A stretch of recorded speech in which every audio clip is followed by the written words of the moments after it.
Right, back from holiday, came back Wednesday, soaking wet.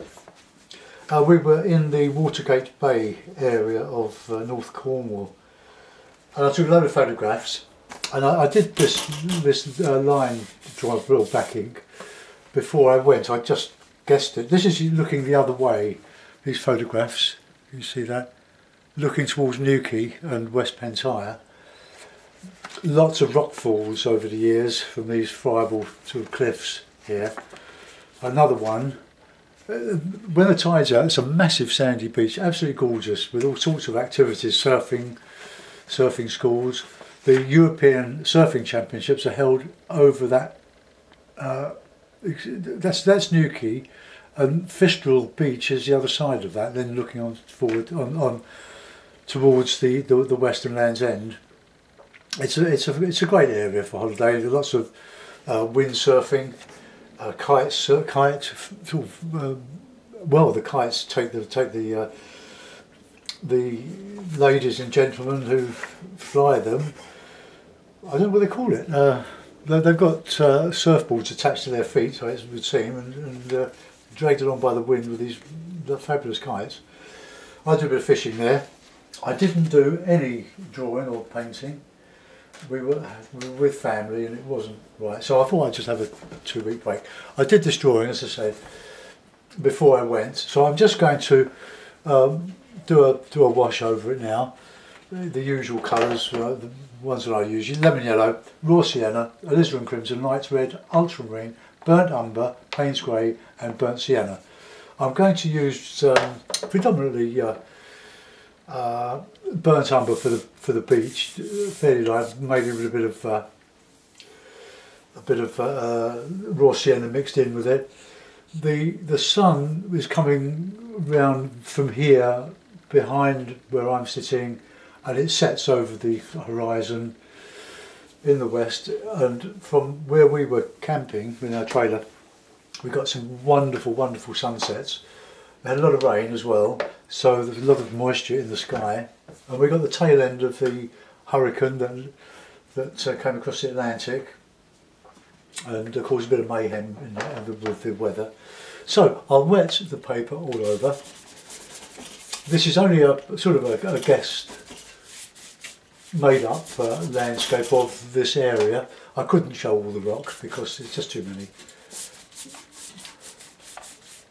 But the beach, with low tide, it goes out a long way, and well, you get some wonderful walks out here. The mussel beds on the rocks, which you're not supposed to take because they're not really clean. I think these days they're treated with ultraviolet to kill off any sewage bugs, because there is sewage in this area, sad to say.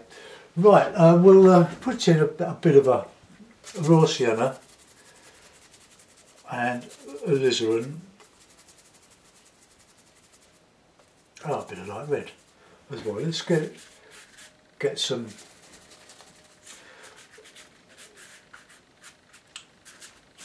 nice sky colours. Setting sun. I had no idea I was going to do that, but I want to put some clouds above that.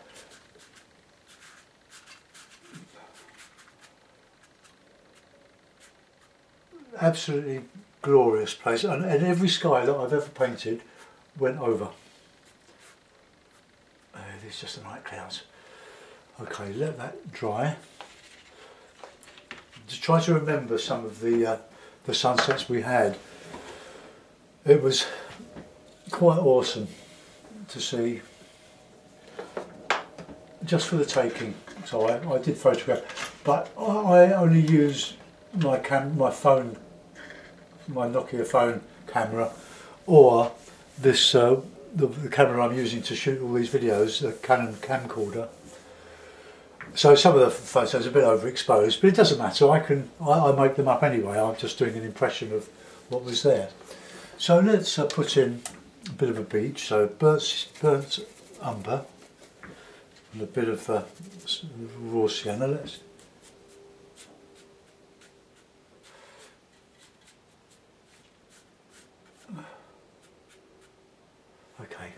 let that dry a little bit. I'll use the hairdryer on that because I want to put in a bit of a reflection of this here.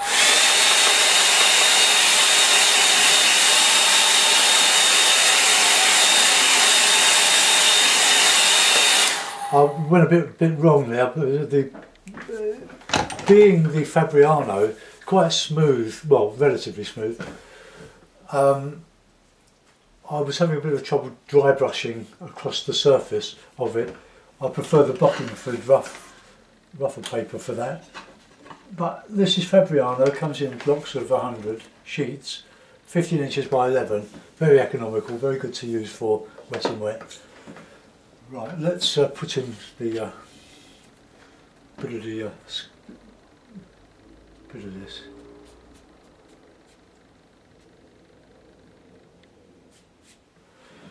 And we'll put the red in,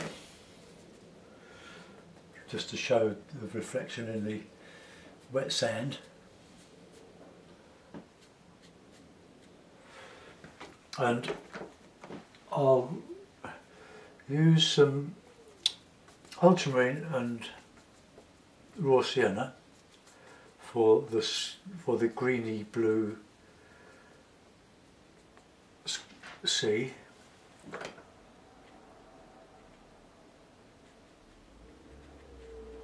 We can put some white caps in.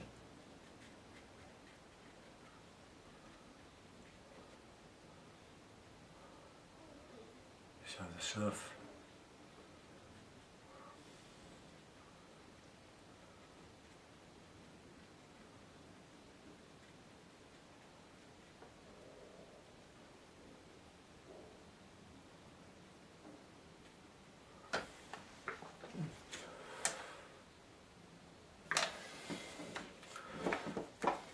Go back with that sky colour.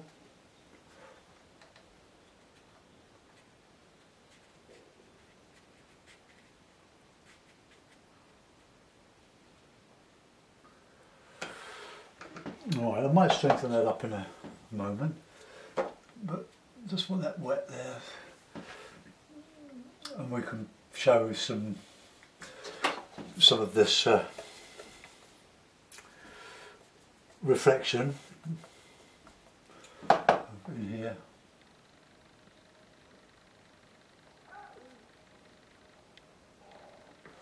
Right, okay, that'll do. We'll see how that pans out.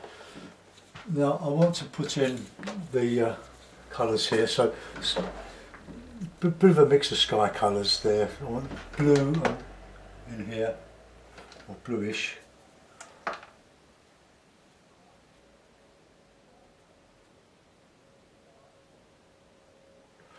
And some sandy colours in there.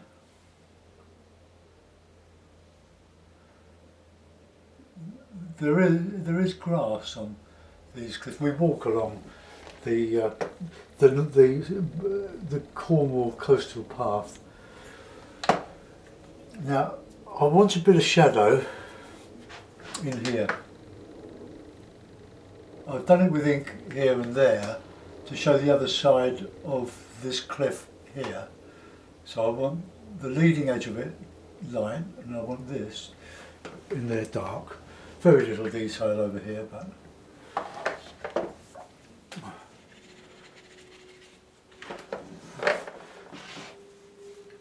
this is a disaster. It's because I've had 2 weeks off.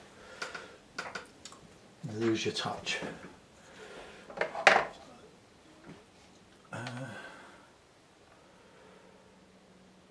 Right, I'll start putting in some bluey green.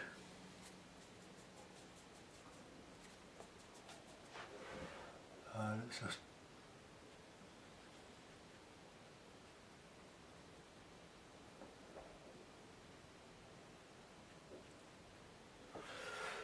and there's a lot of grey in this.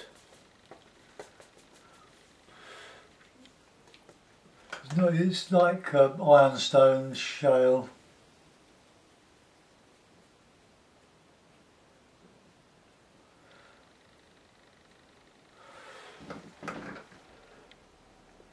And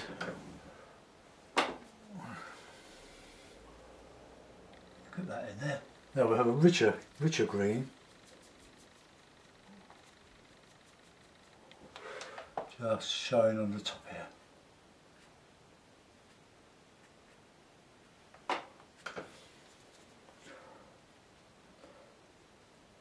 You can clamber down. There are, I mean, it's very dangerous, but there are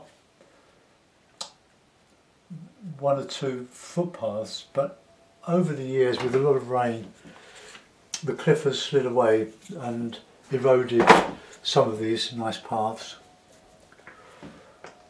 But I want to, there's a lot of yellow ochre, or raw sienna, I should say. We don't use that in watercolour, I don't. You can use it, of course. I'm trying to make the rocks all look spontaneous. I'm just using a bit of grey. So just to reduce the intensity of that black ink.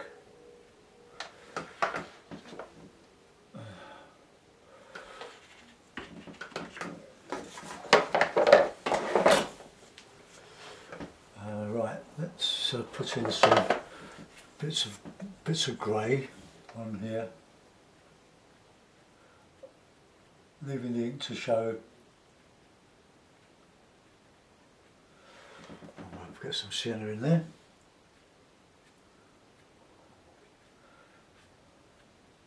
Just a bit of detail in this foreground here, just a few rocks.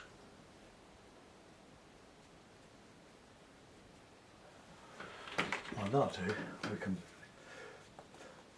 The shadows, any shadows will come that way because the sun will be behind. Well, actually, it won't, because I'm showing a sunset here, so the sun is starting to go down over the horizon here. I'm not going to do any more to that sky. It's quite a delicate, gentle sort of thing. Now let's just put in a little bit of detail in the sea.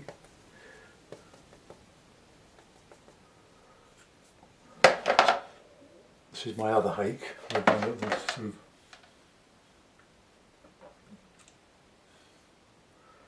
worn out, so to some extent it's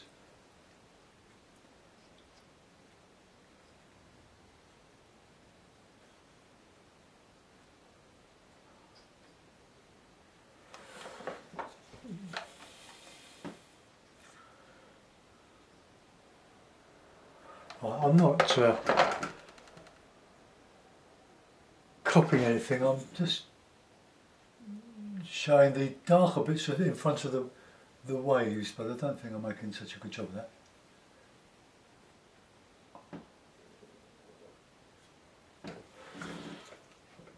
Alright, I'll give that a dry, and then maybe put a couple of figures in.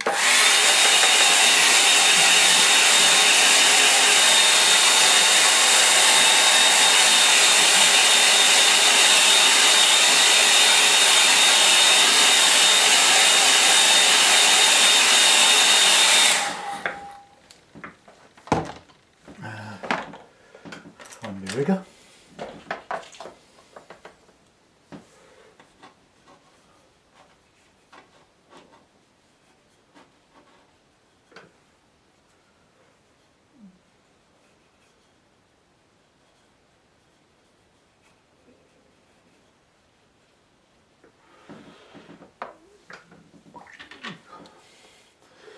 A couple of figures. It was quite cooler breeze, and these figures, hopefully, if they show, will just give some sort of scale to the cliffs.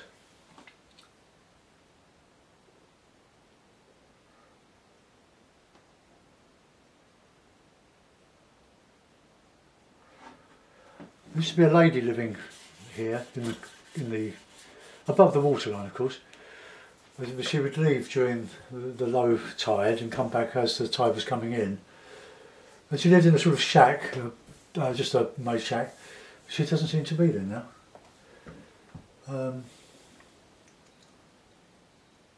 Anyway, right, I'm not going to do any more to that. I'll work from the photograph next.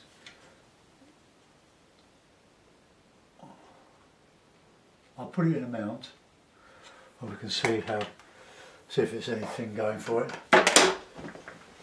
But it is the first one back. I'll put it in here. Let's do that. I was going to do one yesterday, but we had visitors and lots to do. Drying the canvas out for our trader tent, it's soaking wet. Well, there we are. It's Watergate Bay. I've made a bit of a mess of that, but I'll have to work from some reference material to do that. 3 figures to give scale to these cliffs. I like that. That's come out well. The sky is okay. But I think that's a bit of a mess, so I apologise for that, but I will publish it as a comeback painting, and I hope we'll do better tomorrow. Thanks for watching. I'll just zoom you in on that so you can see what I've done in that cliff area, distant cliffs. Beyond that is Constantine Bay, going on to Trevose Head and Padstow, where Rickstein has a number of establishments. So I'm quite happy with that. But as I say, the sea is a bit of a letdown. But there we are. First one back. Watergate Bay from memory. Thanks for watching. Bye bye.